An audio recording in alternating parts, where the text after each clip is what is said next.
Hello दोस्तों, कैसे आप सब। Welcome back to the new video. आज की इस वीडियो के अंदर प्रिंसिपल ऑफ मार्केटिंग के इंपॉर्टेंट क्वेश्चंस को देखने वाले हैं।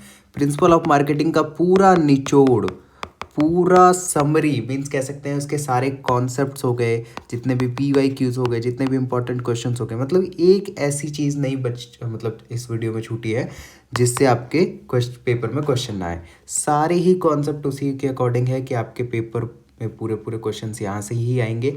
इस बात की पूरी गारंटी है अगर आपने वीडियो पूरी देख ली है तो। ठीक है, बस इस वीडियो को लास्ट तक देखते रहना, सारे कॉन्सेप्ट्स को समझना। और इस तरीके से कॉन्सेप्ट को हम समझेंगे जैसे ना कुछ आपको आता है, बिल्कुल बेसिक से। ठीक है, बिल्कुल बेसिक से ऐसा समझ लेंगे, ना कुछ आपको आता है ना मुझे आता है। ठीक है, तो चलिए स्टार्ट करते हैं इस वीडियो को। First of all Telegram channel join कर लेना, क्योंकि ये जो PDF है, ज्वाइन फॉर PDF, क्योंकि ये जो PDF है जिसपे मैं आपको मतलब ये जो स्लाइड है ये सब आपको टेलीग्राम चैनल पर ही मिलने वाला है। इंस्टाग्राम पे फॉलो कर लेना, नीचे डिस्क्रिप्शन में लिंक दी गई होगी, क्योंकि व्हाट्सएप पे अगर कभी कांटेक्ट नहीं हो पाता तो वहाँ पे आप मुझे DM कर सकते हो। और चैनल, यूट्यूब चैनल हमारा वन एंड ओनली एक ही चैनल है, अमन तिवारी का। सब्सक्राइब कर लेना और अपने फ्रेंड सर्कल में शेयर कर देना, क्योंकि सारे ही वीडियोज़, ना केवल POM का या ना केवल FM का, हर सब्जेक्ट के वीडियोस आपको इस चैनल पर मिलने वाली है वन शॉट एग्जाम से 1 या 2 दिन पहले। तो चलो स्टार्ट करते हैं इस वीडियो को। बस मैं आपसे यही कहूँगा, चाहे आप इस वीडियो को मेट्रो में देख रहे हो, चाहे आप इस वीडियो को घर पे देख रहे हो, कभी भी देख रहे हो या अपलोड होने के जस्ट बाद देख रहे हो, सारी चीज़ें आपको समझ में आने वाली है। बस फोकस करके देखते रहना और शेयर कर देना। ठीक है, modern marketing is an integrated process of identification, assessment, and satisfaction of human wants. In light of this statement, write the importance and nature of marketing. सबसे पहले हम ये समझते हैं कि मॉडर्न मार्केटिंग और मतलब मार्केटिंग होता क्या है। ठीक है, मार्केटिंग होता क्या है। तो देखो, मैं आपको अगर इजी भाषा में बताने की कोशिश करूँ, इजी लैंग्वेज में बताने की कोशिश करूँ, तो मार्केटिंग बेसिकली वो प्रोसेस है जिसमें सबसे पहले आप प्रोडक्ट बनाने से भी पहले, प्रोडक्ट के मैन्युफैक्चरिंग से भी पहले आप आइडेंटिफाई करते हो कस्टमर के नीड्स और वांट्स को। जैसे अगर मान लो मैं नोएडा के किसी एक सेक्टर में मिठाई की दुकान खोलने वाला हूँ, तो मेरे को ये देखना पड़ेगा कि वहाँ के लोगों को मिठाई में सबसे ज़्यादा क्या पसंद है। सबसे ज़्यादा क्या पसंद है, अगर वहाँ के लोगों को सबसे ज़्यादा रसगुल्ला पसंद है, तो मैं अपनी मिठाई की दुकान पे सबसे बेस्ट रसगुल्ला बनाने की कोशिश करूँगा।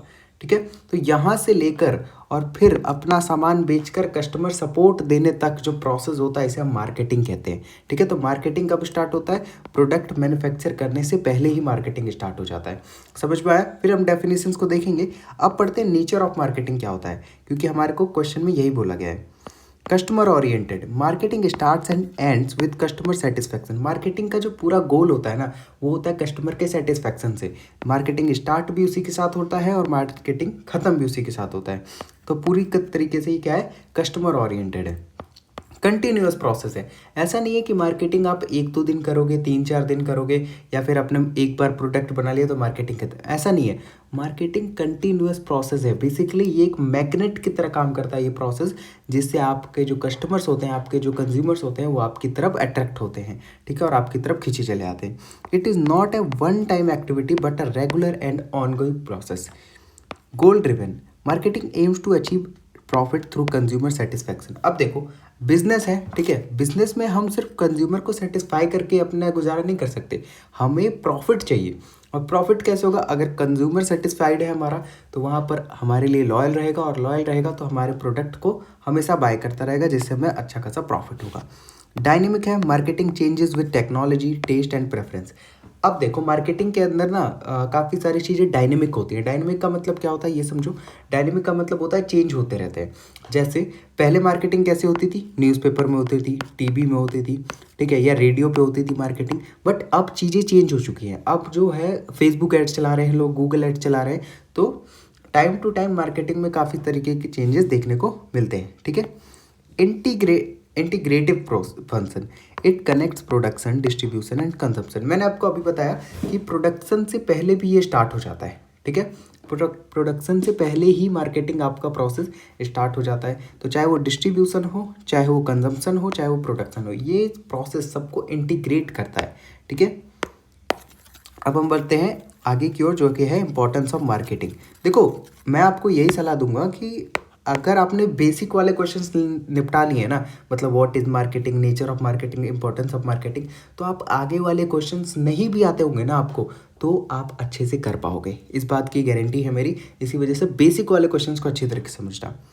इंपॉर्टेंस ऑफ मार्केटिंग, क्या महत्व है मार्केटिंग का? क्रिएट्स डिमांड, डिमांड क्रिएट करता है bye identifying customer needs, marketing generates demand for products. अब देखो, पहले हम कस्टमर के नीड्स को आइडेंटिफाई करते हैं कि भाई उसको ज़रूरत क्या है, वो चाह क्या रहा है, उसके बाद उसके अकॉर्डिंग, उसके नीड्स और वांट्स के अकॉर्डिंग अपने प्रोडक्ट को मैन्युफैक्चर करके, प्रोड्यूस करके वहाँ पर डिमांड को क्रिएट किया जाता है मार्केटिंग में। Promotes innovation, helps in developing new products and services. अब देखो एक बात बताओ मेरे को कि अगर एक एरिया के लोग हैं, ठीक है, ये ऐसा मोबाइल फ़ोन चाहते हैं, मतलब ये इमेजिन कर रहे हैं, अभी अभी इन्होंने सोचा नहीं है, ऐसा मोबाइल फ़ोन चाहते हैं जिसमें धांसू कैमरा हो, धांसू कैमरा हो, धांसू परफॉर्मेंस हो, धांसू बैटरी हो, ठीक है, आईफोन के जैसे कैमरा हो और बैटरी सैमसंग के फ़ोन जैसा हो। तो मैं क्या करूँगा, उनकी डिमांड को और उनकी नीड्स को देखते हुए इन दोनों का कॉम्बिनेशन, आईफोन और सैमसंग का कॉम्बिनेशन एक फ़ोन बनाऊँगा। तो यहाँ पर क्या है, एक इनोवेशन आया, मतलब एक नई चीज़ है। इनोवेशन का मतलब होता है कि एक न्यू आइडिया, एक न्यू चेंज, मतलब कुछ ना कुछ नया आया मार्केट में। Improves standard of living by offering better quality and choices to consumer. एक बात बताओ, कंज्यूमर के डिमांड के अकॉर्डिंग, मतलब उसे जो चाहिए मैं उसे वही दे रहा हूँ, तो जाहिर सी बात है ना, उसका स्टैंडर्ड ऑफ लिविंग, वो जैसे जी रहा है या फिर उसके जो भी प्रोडक्ट मतलब रोल प्ले करेगा उसके जीवन में, वो और ज़्यादा अच्छा होगा, वो और ज़्यादा बेटर होगा। Employment opportunities provide jobs in sales, advertising and logistics. अब मार्केटिंग फील्ड है भाई, हर फील्ड में जॉब्स तो रहते ही हैं, तो सेल्स में हो गया, एडवर्टाइजिंग में हो गया, लॉजिस्टिक में हो गया, तो अच्छा खासा एम्प्लॉयमेंट जनरेट करता है। Economic growth, strong marketing tools boost production and trade. अब देखो, जितनी अच्छी मार्केटिंग होगी, ठीक है, उतना ज़्यादा आपकी कंपनी ग्रो करेगी, उतना ज़्यादा आपकी कंपनी ग्रो करेगी, उतना ज़्यादा आपकी कंपनी प्रोड्यूस करेगी। अब जितना ज़्यादा आपकी कंपनी प्रोड्यूस करेगी उतना अच्छा खासा बेचेगी, और बेचने पे मतलब जीडीपी भी इंक्रीज़ हो रहा है, यहाँ पर अच्छी खासी एम्प्लॉयमेंट अपॉर्चुनिटी भी जनरेट हो रही है, तो पूरी तरीके से ओवरऑल इकोनॉमी का ग्रोथ पूरा हो रहा है, ठीक है। तो देखो, मैंने बहुत ही ज़्यादा टाइम लेकर इस क्वेश्चंस को समझाया है ताकि सारे पॉइंट क्लियर हो जाए, बेसिक वाले क्वेश्चंस को आप अच्छे से समझ जाओ। Now explain the consumer buying behaviour with an easy example. ठीक है, हम बिल्कुल ईजी एग्जाम्पल लेकर चलेंगे। The consumer buying process is a series of steps of a consumer follows before making a purchase. It usually have 5 stages. अब एक देखो, मतलब कंज्यूमर बाइंग प्रोसेस का मतलब क्या होता है कि आप जब एक सामान खरीदने जाते हो तो आप पहली बात, आप क्या क्या चीज़ें कंसीडर करते हो कि मुझे क्या सोच कर, क्या फैक्टर्स को ध्यान में रखकर, किन पहलुओं को ध्यान में रखकर मुझे सामान खरीदना है। तो वही प्रोसेस हमारा कंज्यूमर बाइंग प्रोसेस है, ठीक है। इसमें 5 स्टेजेस आते हैं। Problem recognition, the consumer realises a need. पहले तो आप ये देखोगे कि भाई मुझे नीड है, किस चीज़ की नीड है। क्या मुझे एक चम्मच की नीड है? मुझे एक चम्मच की नीड है। अगर मेरे घर में चाउमीन खाने के लिए चम्मच नहीं है तो सबसे पहले आपको नीड की मतलब ज़रूरत पड़ेगी उस चीज़ की। Riya's shoes are worn out and she needs new shoes. अब रिया के जूते जो है वो फट चुके हैं, ख़राब हो चुके हैं, तो अब रिया को नए शूज़ चाहिए। Information search, she looks for options online and और इन स्टोर्स। अब वो देखिए भाई उसने निकाला, रिया ने क्या किया, रिया ने अमेजोन निकाला, फ्लिपकार्ट निकाला और नए नए ऑप्शंस को देखा, नए नए शूज़ को देखा। तो ये आता है स्टेज 2 पे, इन्फॉर्मेशन सर्च। इवेल्युएशन और alternatives, she compares brands like Nike, Adidas और Bata based on price and comfort. ठीक है, अब उसने डिफरेंट अल्टरनेटिव्स को चूज़ किया, मतलब कंपेयर किया, फिर उसे इवेलुएट किया, फिर उसमें से ही कोई बेस्ट सा चूज़ करेगी। तो फिर हमारा थर्ड स्टेज आता है, वो आता है सी फाइनली चूजेस एडिडास शूज। अब थर्ड स्टेज में परचेज डिसीजन लेगी वो कि कौन सा शूज़ उसे परचेज करना है, ठीक है। लास्ट स्टेज में post purchase behaviour, if she feel satisfied she में रिकमेंड एडिडास टू फ्रेंड्स। अब पोस्ट परचेज बिहेवियर में क्या है कि उसने खरीद लिया एडिडास के शूज़, ठीक है, उसने मतलब आराम से खरीदा और उसे पहना और उसे बहुत बढ़िया लगा एडिडास का शूज़, ठीक है।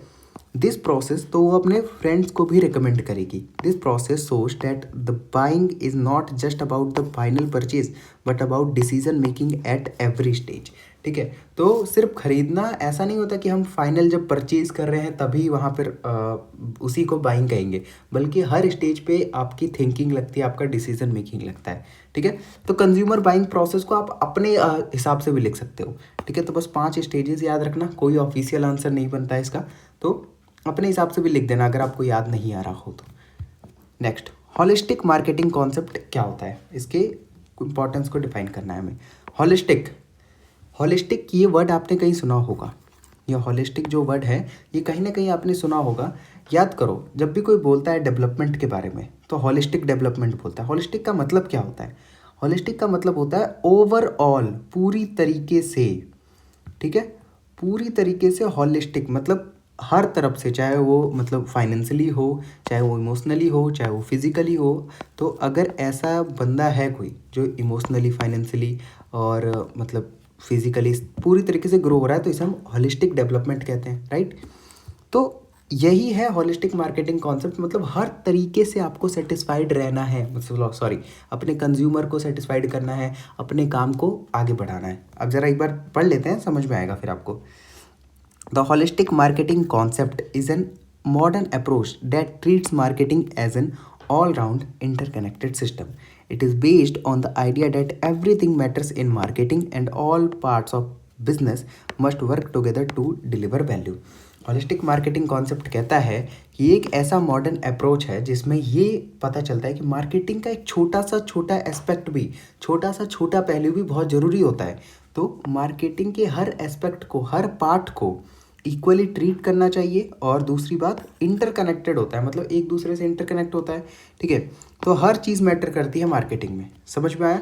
सबका एक साथ काम करना बहुत ज़रूरी होता है। हॉलिस्टिक मार्केटिंग इंक्लूड्स 4 की एलिमेंट्स। ठीक है। 4 तरीके के की एलिमेंट्स इसमें मतलब इंक्लूड होते हैं, जिनका हमें ध्यान रखना पड़ता है, जिनका अच्छे से मैनेज करना बहुत ज़रूरी होता है। Relationship marketing, building long term bonds with customers.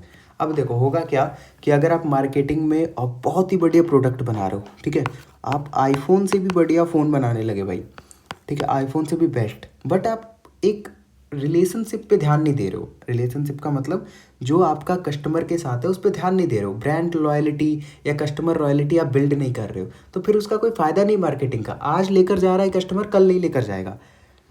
Integrated marketing, coordinating all promotional tools. Integrated marketing का मतलब होता है कि जितने भी प्रमोशनल टूल्स हो गए, प्रमोशनल टूल्स मतलब किसी भी तरीके से अगर आप प्रमोशन कर रहे हो अपने प्रोडक्ट का, तो उन सबको कोऑर्डिनेट करना है, उन सबको अच्छी तरीके से मैनेज करके चलाना है। ठीक है, ताकि आपके ब्रांड का, आपके प्रोडक्ट का अच्छी तरीके से प्रमोशन हो सके। इंटरनल मार्केटिंग, अब इंटरनल का मतलब क्या होता है? अंदर की बात। ठीक है, अंदर की बात का मतलब आपके अंदर कौन काम करता है भाई? हमारे एम्प्लॉयज़ काम करते हैं, हमारे साथ जो पार्टनर होते हैं वो काम करते हैं, तो उनको मोटिवेटेड रखना है। एप्पल का जो मतलब जितने भी एम्प्लॉयज़ होंगे, एप्पल के, गूगल के जितने भी एम्प्लॉयज़ होंगे, कभी आपने उनको मुंह लटका के बैठे हुए नहीं देखा होगा। मतलब स्ट्रेस तो सबको होता है, बट कंपनी से परेशान है ये नहीं सुना होगा।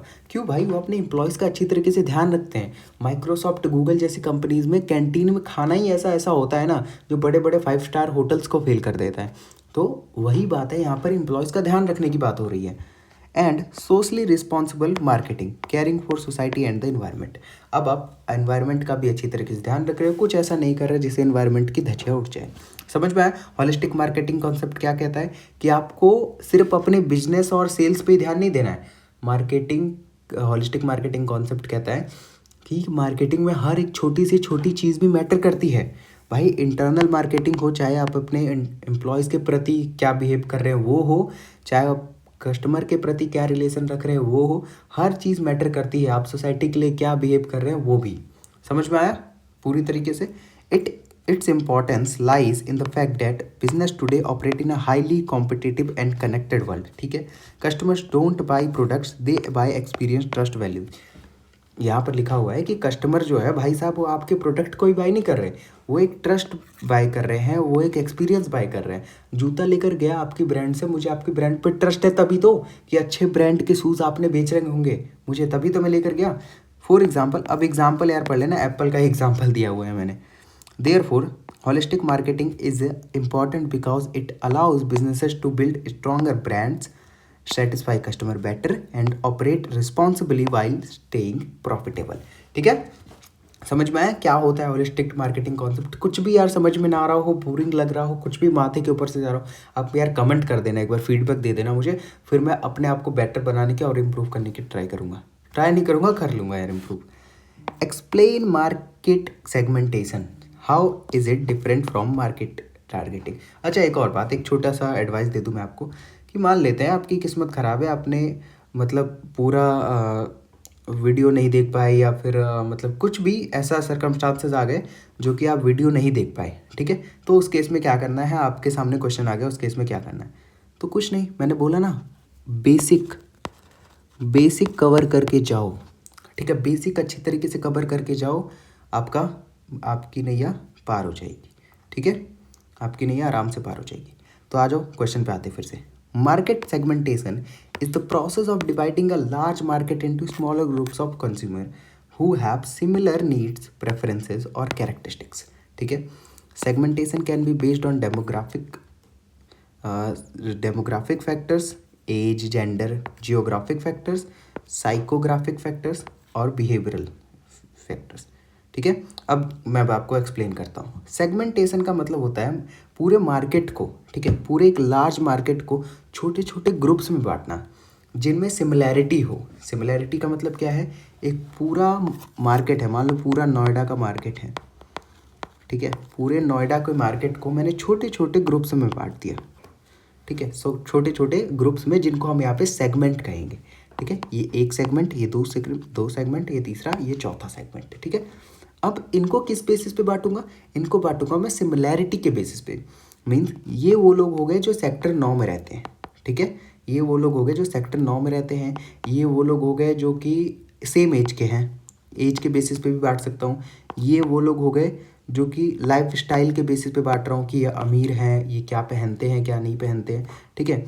और ये बाइंग हैबिट्स के ऊपर मैंने बांट रखे हैं कि ये किस तरीके के सामान खरीदते हैं, ठीक है। तो मैं अलग अलग बेसिस पे, अलग अलग फैक्टर्स पे इनको डिवाइड कर सकता हूँ। देखो डेमोग्राफिक में क्या आता है, एज से, जेंडर से, इकोनॉमी, इनकम से, जियोग्राफिक फैक्टर से, चाहे लोकेशन, क्लाइमेट, उस बेसिस पर बांट सकता हूँ। साइकोग्राफिक, लाइफस्टाइल, पर्सनैलिटी कैसी है, बिहेवियर, ठीक है। तो मार्केट सेगमेंटेशन बेसिकली क्या है, एक लार्ज मार्केट को आप स्मॉल स्मॉल सेगमेंट्स में डिवाइड कर रहे हो, ठीक है। स्मॉल स्मॉल ग्रुप्स में डिवाइड कर रहे हो कंज्यूमर्स के, ठीक है, ताकि आप स्पेसिफिक टारगेटिंग कर सको। अच्छा अब ऐसे करते क्यों है? देखो, अगर मैं एज एक सेगमेंट बनाता हूँ 20 एज, मतलब जिन बच्चों की एज 20 है, उस सेगमेंट, एक ऐसा सेगमेंट बनाता हूँ मार्केट में जिन बच्चों की एज 20 है। अब मैं सिर्फ इन्हीं को टारगेट करूँगा ना, मतलब मेरा प्रोडक्ट है वो इन्हीं के लिए है बस, तो मैं सिर्फ इन्हीं को टारगेट करूँगा, जिससे कोई फालतू का ऐसा आदमी नहीं होगा जो मेरे ऐड देख रहा हो जिसको मेरे सामान में इंटरेस्ट नहीं हो। ऐसा नहीं होगा। सारे 100 लोग ऐड देख रहे हैं, 100 लोगों में से 100 लोग 20 साल के होंगे, भाई कोई तो मेरा सामान लेगा ना। तो जाहिर सी बात है, इसलिए करते हैं स्पेसिफिक टारगेटिंग के लिए। मार्केट टारगेटिंग क्या होता है, ये किस तरीके से अलग होता है? Is the next step after segmentation, ठीक है। Once a company has divided the market, it must decide which segment to serve. This is called targeting. For example, Nike may target young athletes and sports lovers as their primary customers, while Bata may target middle income families looking for affordable footwear. अब देखो, ये पहला step है, market segmentation पहला step है। पहले मैंने क्या किया, एक सेकंड मैं थोड़ा ये हटा दूं, फिर आपको क्लियर समझ में आएगा। यार वीडियो थोड़ी सी लंबी हो सकती है, बस पेशेंस रख कर देखते रहना, ठीक है। और अगर वीडियो थोड़ी लंबी लग रही है आपको, ठीक है, ये वाली वीडियो अगर लंबी लग रही है तो आप मुझे कमेंट में तुरंत बताना यार, फिर मैं नेक्स्ट वीडियो जो आएगी उसमें फास्टली एक्सप्लेन करके बताऊँगा, ठीक है। पहले मैंने एक बड़े मार्केट को छोटे छोटे ग्रुप्स में, छोटे छोटे सेगमेंट में बांट दिया, डिफरेंट बेसिस पे, ठीक है। अब ये हो गया मार्केट सेगमेंटेशन, सिर्फ बांटा है और कुछ भी नहीं किया है। इसके अगला स्टेप होगा मार्केट टारगेटिंग। अब इन छोटे सेगमेंट्स में से मेरे को कौन सा सेगमेंट टारगेट करना है, वो हमारा मार्केट टारगेटिंग होता है, ठीक है। The difference is that segmentation is identifying group of consumers, ठीक है। सेगमेंटेशन में हम आइडेंटिफाई करते हैं और उनको बांटते हैं, while targeting is choosing which groups to serve, ठीक है। Simply put, segmentation is like dividing a cake into slices, while targeting is deciding which slice you want to eat. देखो भाई, इससे इजी तरीके से अगर आपको कहीं मिल जाए ना तो मुझे बता देना, मेरे लिए मैंने तो देख लिया यूट्यूब पे नहीं है कहीं पे, इससे इजी तरीके से एक्सप्लेनेशन और आंसर्स। तो एक केक को अलग अलग पीसेस में डिवाइड करना ये सेगमेंटेशन है। और आपको कौन सा पीस खाना है, फूल वाला पीस खाना है जिसके ऊपर फूल बने होते हैं, या जिसके ऊपर डेयरी मिल्क का मतलब स्लाइस लगा होता है वो खाना है, ये तय करना और उसको टारगेट करके खा जाना, ये टारगेटिंग होता है। समझ में आया? Explain the difference between individual branding and umbrella branding, discuss their advantages and disadvantages. अब अम्ब्रेला ब्रांडिंग क्या है, ये एक नया कॉन्सेप्ट आ गया। इंडिविजुअल ब्रांडिंग तो लिख दोगे, जाहिर सी बात है, ग्रेजुएशन में आ चुके हो, लिख दोगे आराम से इंडिविजुअल ब्रांडिंग। अम्ब्रेला ब्रांडिंग को समझते हैं पहले भाई, इंडिविजुअल को भी समझ लेते हैं। It means giving each product its own brand identity separate from the company name. For example, Hindustan Unilever uses different names for its product like Surf Excel, Lux. अच्छा समझाता हूँ मैं आपको, इजी लैंग्वेज में समझाता हूँ यार, ये मतलब ये सब चीज़ें तो आप पढ़ लेना, ठीक है। इजी लैंग्वेज में आपको समझाता हूँ इंडिविजुअल मार्केटिंग क्या होता है। हिंदुस्तान यूनिलीवर का नाम सुना होगा आपने, ठीक है, नहीं छोड़ो, हिंदुस्तान यूनिलीवर छोड़ो, ये मतलब नहीं सुना होगा। बीबीके इलेक्ट्रॉनिक्स, बीबीके इलेक्ट्रॉनिक्स एक ऐसी कंपनी है, ठीक है, जो कि डिफरेंट मोबाइल फ़ोन्स बनाती है, चाइना की कंपनी।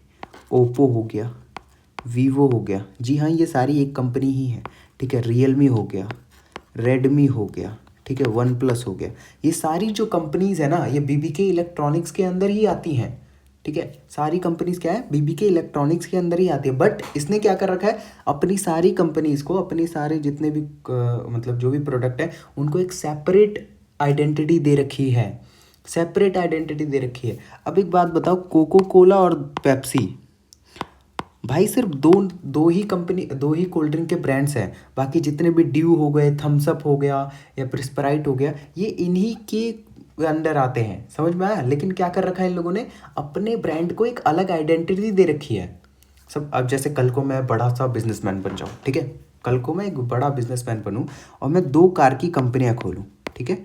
एक एक मतलब एक का नाम रखूँ अमन, ठीक है, अमन ब्रांड की कार, और एक का नाम रखूँ तिवारी ब्रांड की कार। तो मार्केट में सबको लगेगा कि भाई अमन दूसरी कंपनी है, उसका मालिक कोई और है, और तिवारी ब्रांड की कार का मालिक कोई और है, ठीक है। मतलब मैंने उनको सेपरेट आइडेंटिटी दे रखी है, अपनी कंपनी से कोई मतलब नहीं है मेरे को, ठीक है। मतलब मेरी जो पेरेंट कंपनी है उसे हम कहेंगे इंडिविजुअल ब्रांडिंग। समझ में आया? जैसे सर्फ एक्सेल हो गया, लक्स हो गया, डव हो गया, क्लोजअप हो गया, ये लगते हैं ना कि दूसरे, मतलब ये सेपरेट कंपनी है, बस ये हैं हिंदुस्तान यूनिलीवर की, ठीक है। The main advantage is that each brand can target a specific market segment but and build its on identity, ठीक है। अपनी खुद की आइडेंटिटी बनाते हैं इसमें जो भी होते हैं। Even if one brand fails it does not harm the image of the others, ठीक है। जैसे अब ओप्पो फेल हुआ, ठीक है, तो वीवो बचा रहेगा ना भाई। अब वीवो ओप्पो फेल हो गए तो रियलमी होगा, फिर रेडमी होगा, ठीक है, इस तरीके से। अच्छा अगर मैं बोलूँ कि ओप्पो ही मेरी कंपनी है और वीवो में मेरी कंपनी है, और मैंने कुछ गलत काम कर दिया, तो भाई ओप्पो वाले भी बंद कर देंगे, मतलब बॉयकॉट कर देंगे ओप्पो को भी, वीवो को भी बॉयकॉट कर देंगे। इसीलिए इंडिविजुअल मार्केटिंग होती है। Umbrella marketing, on the other hand, means use a single brand name for different products. For example, Samsung sells a smartphone, television, refrigerator, uh, all under the same brand. अब umbrella सुनकर क्या लग रहा है, umbrella मतलब भाई हमको जो अपने अंडर ही रखे, सारी चीज़ों को अपने ही अंडर रख रहा है। It means same brand name के साथ आप अलग अलग चीज़ें बेच रहे हो। जैसे कल को मैंने बताया ना कि अमन तिवारी नाम की एक बड़ी कंपनी खोलूं और उसके अंदर ही मैं ट्रक बेचने लगूं, उसके अंदर ही मैं कार बेचने लगूं और फाइटर प्लेन मैन्युफैक्चर करके बेचने लगूं, तो ये सबको ही, इन सबको ही मैं बोलूँ अमन तिवारी की ही कंपनी है, मतलब अमन तिवारी के ही प्रोडक्ट्स हैं, ठीक है। तो मैंने क्या किया, इनको सेपरेट आइडेंटिटी नहीं दी है, ये है मेरी कंपनी ही, सबको मैं बता रहा हूँ, ठीक है। समझ में आया? मतलब सिंगल ब्रांड नेम का यूज़ करके मैं डिफरेंट प्रोडक्ट्स बना रहा हूँ, ये हमारा अम्ब्रेला ब्रांडिंग होती है, ठीक है। Customers who trust one product are more likely to buy other products under the same brand. अब इसमें होगा क्या, मान लो जो बंदा मेरे से ट्रक खरीद के ले गया है ना, उसको बहुत पसंद आई ट्रक, अब वो मेरे से एकदम इम्प्रेस हो गया, बोल रहा है यार अमन तो बहुत बढ़िया बंदा है, मस्त मस्त ट्रक बनाता है, मस्त कंपनी है उसकी। तो वो क्या करेगा, मेरे प्रति एक उसकी लॉयल्टी पैदा हो जाएगी, और कार खरीदने जाएगा या उसके मम्मी पापा कार खरीदने जाएंगे तो बोलेगा अमन कंपनी की कार लाना यार, ठीक है, जिससे और भी मुझे फ़ायदा हो सकता है मेरे ब्रांड नेम से। तो देखो यार, मैं अमन अमन नाम की बार बार एग्जांपल दे रहा हूँ, कंफ्यूज मत होना, ठीक है, बस मैं यही चाहता हूँ। Thus, companies choose between individual branding and umbrella branding based on their marketing strategy, product range and risk level. Company choose करती है इन दोनों में से कौन सी ब्रांडिंग चूज करनी है उन्हें, वो उनके मार्केटिंग स्ट्रेटजी पे डिपेंड करता है, प्रोडक्ट रेंज पे डिपेंड करता है और रिस्क लेवल पे डिपेंड करता है. ठीक है. How does a change in technology and the natural environment affect a firms marketing decision. किस तरीके से टेक्नोलॉजी में चेंज और नेचुरल एनवायरनमेंट एक फर्म्स के मार्केटिंग डिसीजन को अफेक्ट कर सकती है, मतलब हार्म पहुंचा सकती है या फिर इम्पैक्ट डाल सकती है उस पर टेक्नोलॉजी. जब टेक्नोलॉजी में चेंज होगा तो क्या होगा. Rapid technological advancements significantly influence product design, promotion and distribution. Firms must adapt by innovating. For example, digital payments option like UPI changed how companies market online shopping. Similarly, social media platforms force firms to focus on digital marketing. समझ में मतलब कि अगर आप मान लो कल तक आप क्या कर रहे थे मार्केटिंग में, आप रेडियो पे मार्केटिंग कर रहे थे. आप शूज़ बनाते हैं, आप रेडियो पे बोल रहे थे हाँ भाई हमारे शूज़ ले लो, आपका पैर अच्छा रहेगा, आपका पैर में दर्द नहीं रहेगा. ठीक है, इस तरीके से आप मार्केटिंग करते थे. बट अब टेक्नोलॉजी में चेंज आ गया है भाई. टेक्नोलॉजी में चेंज आ गया, लोगों ने रेडियो उठाया और रेडियो अपने घर के बाहर फेंक दिया है. ठीक है, और रेडियो पे उनके जादू का सिग्नल आने लगा है हमारे मास्टर बीड़े की तरह. लेकिन तो रेडियो इसलिए छोड़ दिया लोगों ने. अब आ चुके हैं लोग ऑनलाइन, अब आ चुके हैं लोग इंस्टाग्राम पे रील्स देखने के आदी हो चुके हैं लोग. तो आप क्या करोगे भाई, जाहिर सी बात है अपनी मार्केटिंग स्ट्रैटेजी को बदलोगे, अपने आप को ज़्यादा से ज़्यादा टेक्नोलॉजी जितनी आप अडेप्ट कर सको उतना ज़्यादा कोशिश करोगे कि अडेप्ट कर सकें. ठीक है, तो टेक्नोलॉजी में चेंज हमारे मार्केटिंग डिसीजंस को काफ़ी अफेक्ट करता है. ठीक है, अब इसे क्या करना है यार. देखो अब आप सोचोगे कि यार मतलब कॉलेज के आंसर्स तो काफ़ी बड़े बड़े लिखने होते हैं, सुना होगा आपने कहीं ना कहीं से, और मतलब और आपने तो बड़े छोटे छोटे आंसर लिखवाए. तो भाई जिस दिन मैं पीडीएफ में बड़े बड़े आंसर लाने लगूँ उस दिन कोई वीडियो नहीं दिखेगा सबसे पहली बात तो. और वीडियो देखने की बात नहीं है, आपको कॉन्सेप्ट समझ में आना चाहिए. आप वहाँ पे जाके लिखोगे वही जो आपको आपके मन में होगा. सीरियसली बता रहा, एक वर्ड एक लाइन एग्जैक्ट वहाँ जाकर आप नहीं लिखने वाले पीडीएफ की. भाई जो एकदम बिल्कुल धड़ल्ले से रट्टा मारता होगा वही लिख पाएगा. लिखोगे आप वही जो आपके मन में आएगा, क्योंकि आपको बस कॉन्सेप्ट जानना है. ठीक है, बाकी आप लिखना वही है, बना बना कर एग्जाम्पल ठूस ठूस कर वही लिखोगे जो आपके मन में आएगा. ध्यान से मेरी बात सुनना. ठीक है, नेचुरल एनवायरनमेंट किस तरीके से इफेक्ट करेगा. Factors like climate change, resource scarcity. Resource scarcity का मतलब होता है, स्कैरसिटी का मतलब हो गया कमी पड़ना. भाई पानी का उपयोग कर रहे हैं ना, जितना आज लोग बर्बाद कर रहे हैं ना, एक दिन वाटर स्कैरसिटी आ जाएगी पर 10 लोगों के लिए सिर्फ 4 लोटा पानी बचेगा, फिर कैसे जिएंगे. तो इसे कहते हैं resource scarcity. Eco friendly consumer preferences that affect decisions. Companies are now shifting towards green products, recyclable packaging and sustainable practices. For example, Coca-Cola is investing in eco-friendly bottles to meet environmental concerns. देखो natural environment में अगर change आता है, जैसे मान लो climate change आ गया या resources की स्कैरसिटी हो गई, ठीक है, या फिर अगर मान लो आप कुछ भी ऐसा प्रोडक्ट बना रहे हैं जो नेचुरल नेचर को अफेक्ट कर रहा है, ठीक है, या नेचर की कुछ चीज़ें उसमें लग रही हैं, और आपके कंज्यूमर क्या होने लगे, धीरे धीरे इको फ्रेंडली होने लगे. उनको लगा कि हमारी जो कंपनी है, हमारी जो ब्रांड की चीज़ें यूज़ करते हैं वो नेचर की धज्जियाँ उड़ाने में लगी हुई है. ठीक है, तो जाहिर सी बात है वो आपसे शिफ्ट हो जाएंगे. इसी वजह से कंपनीज क्या कर रही हैं, अब नेचर को ध्यान में रखते हुए ही अपने प्रोडक्ट्स को डिज़ाइन कर रही है. ये तो एक एग्जांपल था, आपके मन में जो आए वो आप लिख सकते हो. रेलिवेंट एग्जांपल लिखना है लेकिन, ठीक है, रेलिवेंट एग्जांपल लिखना है, ये नहीं कुछ भी लिख कर चले आना है. As the marketer of high definition TV you have to decide penetration and skim pricing policy. Explain these two policies in detail with examples. ठीक है, and then explain factors you would consider in marketing that choice. ठीक है, मतलब हमसे सीधी सीधी बात ये पूछा है कि भाई हम एक हाई डेफिनेशन टीवी की मार्केटिंग करनी है. ठीक है, अब हम उसमें पेनिट्रेशन वाली पॉलिसी का यूज़ करेंगे, ठीक है, या फिर हम स्कीम प्राइसिंग पॉलिसी का यूज़ करें. तो भाई अब इसके लिए तो हमें सबसे पहले समझना पड़ेगा कि ये है क्या ये दोनों. पेनिट्रेशन प्राइसिंग क्या होता है, means setting a low price at the beginning to attract more customers and quickly capture market share. ठीक है, पेनिट्रेशन प्राइसिंग का मतलब होता है कि शुरुआत में तो हमने कम प्राइस रखा, शुरुआत में तो मस्त हम कम प्राइस रख रहे हैं ताकि मार्केट शेयर हमारा मतलब ज़्यादा से ज़्यादा कैप्चर हो पाए, ज़्यादा से ज़्यादा कस्टमर्स हमारे से अट्रैक्ट होकर आ सकें, ठीक है, शुरुआत में, बिगिनिंग में। For example when Jio launched its mobile services it at a very low cost. Jio जब लॉन्च हुआ था तो काफ़ी ज़्यादा लो कॉस्ट था, ठीक है, जब काफ़ी ज़्यादा जो उसके प्राइसेस थे वो काफ़ी ज़्यादा लो थे। Rapidly gained million of users, काफ़ी ज़्यादा लोग शिफ्ट हो गए जियो की तरफ। The strategy works, the market is price sensitive and the aim is to build a large customer base. उस समय पे उनका क्या मोटो था कि भाई हमें कस्टमर बेस बनाना है, मतलब भयंकर कस्टमर बेस बनाना है, एयरटेल और आइडिया जैसे दिग्गजों का खेल ख़त्म करना है। तो फिर इसीलिए उन्होंने क्या किया, शुरुआत में प्राइस कम रखा और फिर जैसे जैसे उन्होंने एक बड़ा मार्केट कैप्चर कर लिया, अपने हिसाब से प्राइस बढ़ाते गए और लोगों को लेना ही पड़ा। तो पेनिट्रेशन प्राइसिंग क्या कहती है, एक लाइन में बताता हूँ, शुरुआत में कम प्राइस रखो, ज़्यादा अट्रैक्ट करेंगे कस्टमर्स को, ठीक है। स्कीमिंग प्राइसिंग पॉलिसी होता क्या है, on the other hand mean setting a high price at a launch stage to target customer willing to pay more for quality uniqueness. अब आईफोन की बात करते हैं यार, देखो आईफोन की बात करेंगे। स्कीमिंग प्राइसिंग का मतलब होता है शुरुआत में आपने हाई प्राइस ही रखी है उन कस्टमर्स के लिए, सिर्फ उन कस्टमर्स को टारगेट करने के लिए जो कि ज़्यादा पे करने को तैयार है, क्योंकि वो मतलब क्वालिटी से वो नहीं कर सकते, क्या कहते हैं उसे, मतलब कॉम्प्रोमाइज़ नहीं कर सकते क्वालिटी से, ठीक है, बिल्कुल क्वालिटी से कॉम्प्रोमाइज़ नहीं कर सकते। जैसे अभी आईफोन 17 प्रो निकला कुछ महीने पहले, तो वहाँ पर लोगों ने 1,80,000, 2 लाख रुपए, 2.5 लाख रुपए दे के फ़ोन खरीदा ना, किसी ने बहाने तो नहीं मारे, इवन लोगों ने रात रात भर जाग कर स्टोर के बाहर खरीदा है फ़ोन।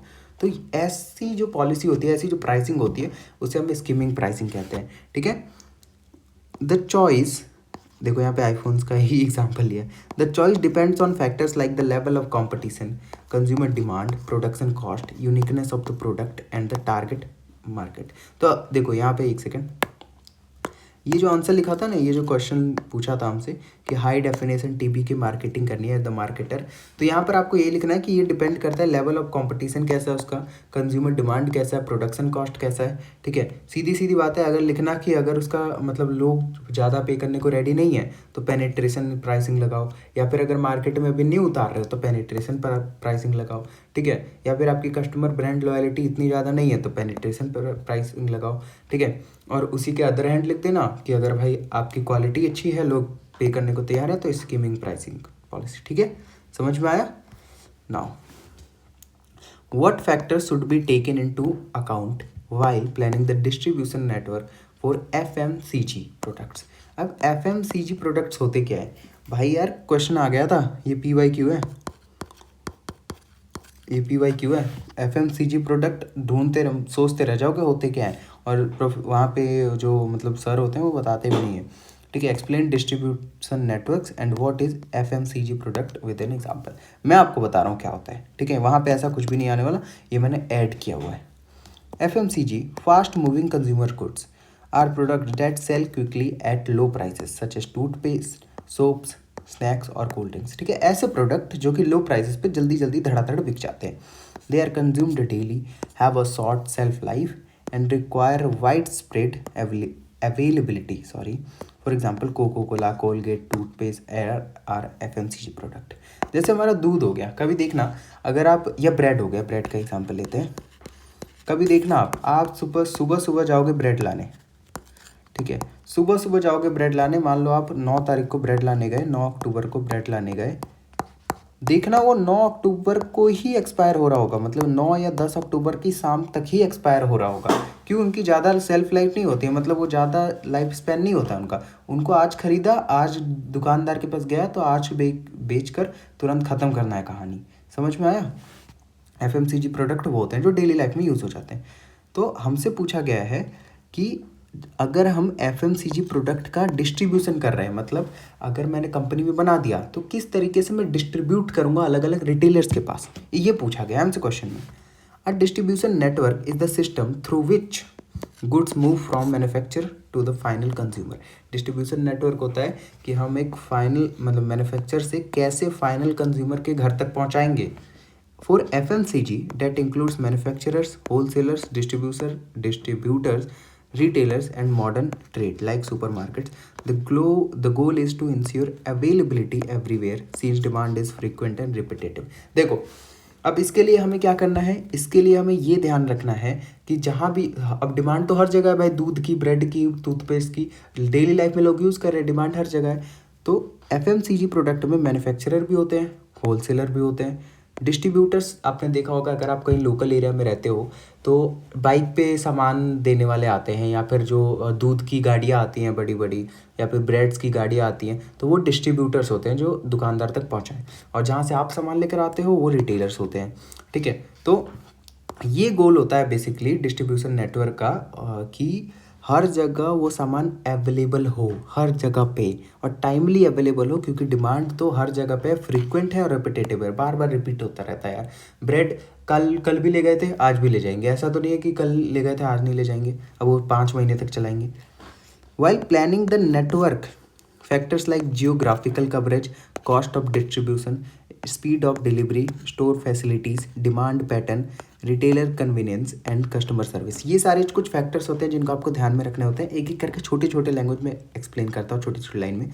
जियोग्राफिकल कवरेज, अब भाई मैं हूँ दिल्ली में, ठीक है, और मुझे बिहार की तरफ कहीं पे जाकर वो बेचना है, मतलब अपने प्रोडक्ट को डिस्ट्रीब्यूट करना है, तो फिर मैं उसी हिसाब से प्रोडक्ट को बनाऊंगा, उसी हिसाब से टाइम लूँगा वहाँ तक पहुँचाने में, ठीक है। अगर मैं 2 दिन पहले प्रोडक्ट को अगर मैं 9 तारीख को बेचना चाह रहा हूँ वो सामान, तो 2 दिन पहले ही प्रोडक्ट को भेजूंगा ना। स्पीड ऑफ डिलीवरी, ठीक है, कितना जल्दी डिलीवर हो पाता है। स्टोरेज फैसिलिटी, वहाँ पर स्टोरेज फैसिलिटी है कि नहीं है, या मेरे पास स्टोरेज फैसिलिटी कितनी है, कितने दिन तक उस प्रोडक्ट को रखने की। डिमांड पैटर्न, रिटेलर कन्वीनियंस, मतलब रिटेलर का क्या कन्वीनियंस है या नहीं है, उसके लिए ईजी पड़ रहा है कि नहीं पड़ रहा है, ठीक है। पहले 1 सेकंड में डिलीट कर दूँ ये सब, okay. For FMCG, an extensive distribution system is necessary to reach both rural and urban market efficiently. तो FMCG जो प्रोडक्ट्स होते हैं काफ़ी ज़्यादा एक्टिव डिस्ट्रीब्यूशन नेटवर्क सिस्टम आपको चाहिए इसके लिए, ठीक है, क्योंकि आपको मैन्युफैक्चर करना है, रोज़ रोज़ मैन्युफैक्चर करके टाइमली अपने रिटेलर्स तक सामान पहुंचाना है। What is meant by pricing of a product?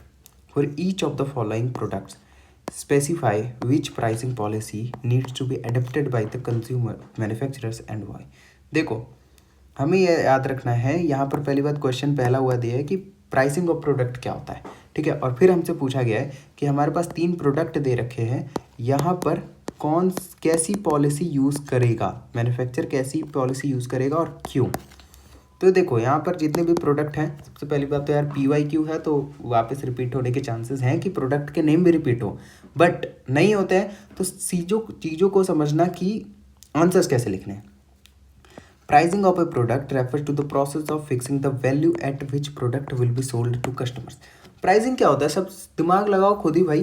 Pricing का मतलब होता है कि ऐसा प्रोसेस, ऐसी प्रक्रिया जिसमें हम प्रोडक्ट की एक वैल्यू सेट करते हैं, प्रोडक्ट की वैल्यू फिक्स करते हैं, जिस वैल्यू पे हम सामान कस्टमर्स को बेचने वाले हैं, इसे हम प्राइसिंग कहते हैं।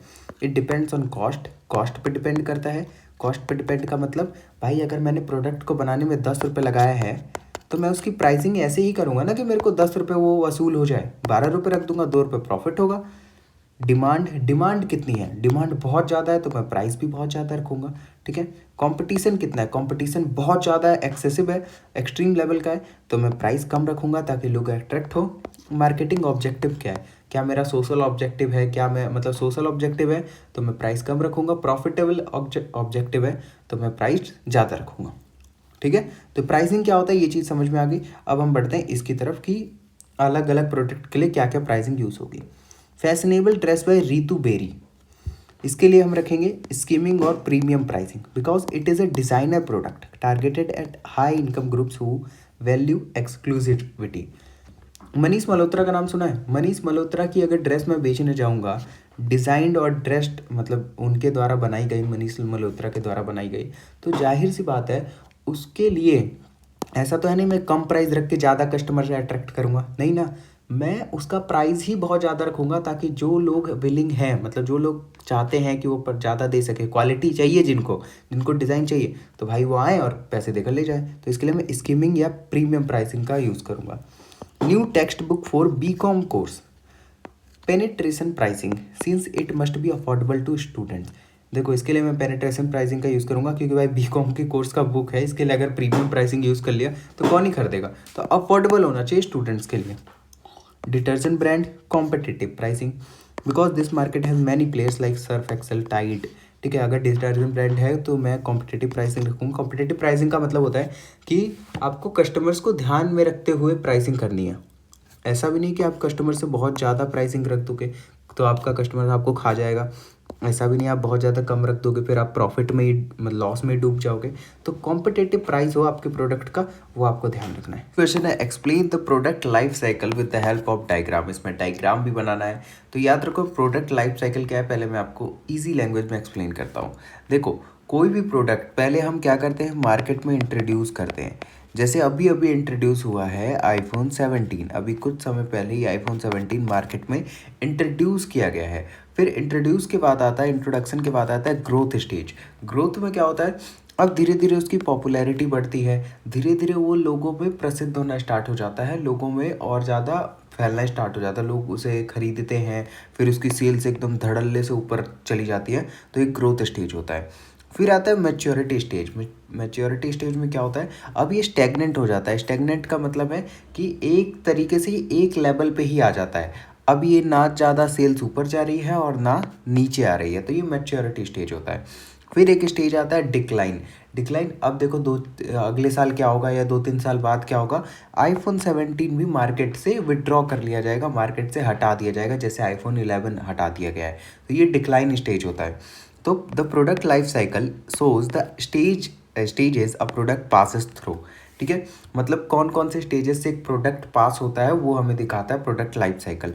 आप अपना ही एग्जांपल ले लो, आपका लाइफ साइकिल क्या है। अगर मैं आपके लाइफ साइकिल की बात करूँ, आप पैदा हुए, फिर उसके बाद बड़े हुए, उसके बाद जवान हुए, उसके बाद बूढ़े हुए, फिर मर गए, तो ये आपका पूरा लाइफ साइकिल है। उसी तरीके से एक प्रोडक्ट जब एंटर होता है मार्केट में और जहाँ पे जाके डिक्लाइन हो जाता है थोड़े समय बाद, उसके बीच के सारी चीज़ों को हम कहते हैं प्रोडक्ट लाइफ साइकिल। समझ में आया।